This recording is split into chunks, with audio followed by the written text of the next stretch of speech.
Дали вакцините се ефикасни и за новите соеви на вирусот? Прво да дефинираме ефикасност на самите вакцини. Има повеќе дефиниции за ефикасност на вакцините.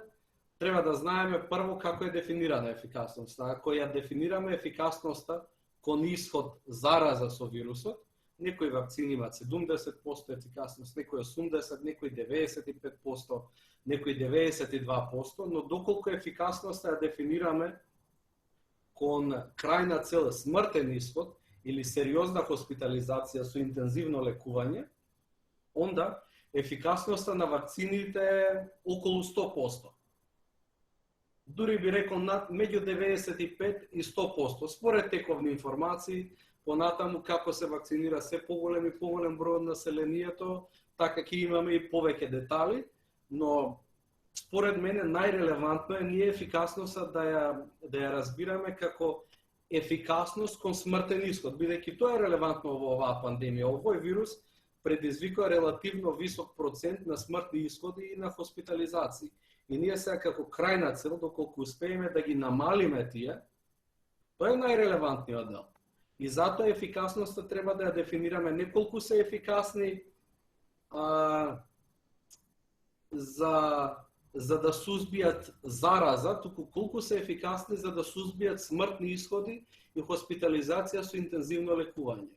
Таа бројка моментално е сигурно над 95% или околу 100% за некои вакцини.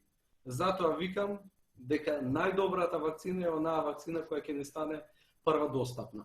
Сега дали вакцините се ефикасни за новите соеви на вирусот?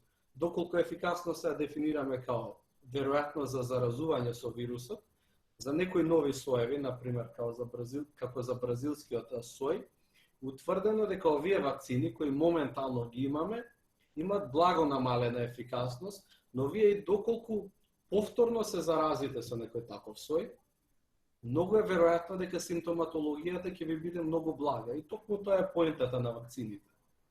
И затоа првата етапа е примање на овие вакцини и понатаму, доколку се јави појава на нови соеви која го избегнуваат ефектот на овие вакцини, ќе се развијат нови вакцини или ќе се развијат едни универзални вакцини кои ќе делуваат на сите соеви.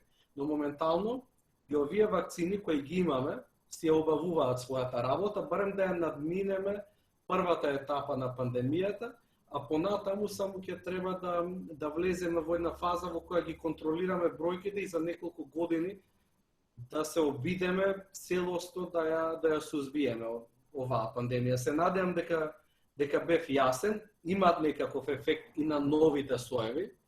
Например, имаат повисок ефект кон британскиот сој, понизок ефект на бразилскиот сој, но имаат некаков ефект и кога повторно би се заразили и доколку сте вакцинирани, симптоматологијата најверојатно, кога гледаме на популација на луѓе, ќе биде многу поблага и токму тоа е поентата. Еве го стигнуваме пак до тој спајк протеин. Како ова акумулирање на мутации, односно и добивање на некои соеви се реперкуира врз ефикасноста, се преклопуваат до некаде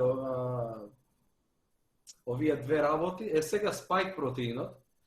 Спајк протеинот, еве кога се јавуваат некои нови мутации, ја променуваат неговата 3D структура и кога ја променуваат неговата 3D структура, го прават помалку подобен за некои антитела кои самиот имун систем ги ствара да се врзат за него.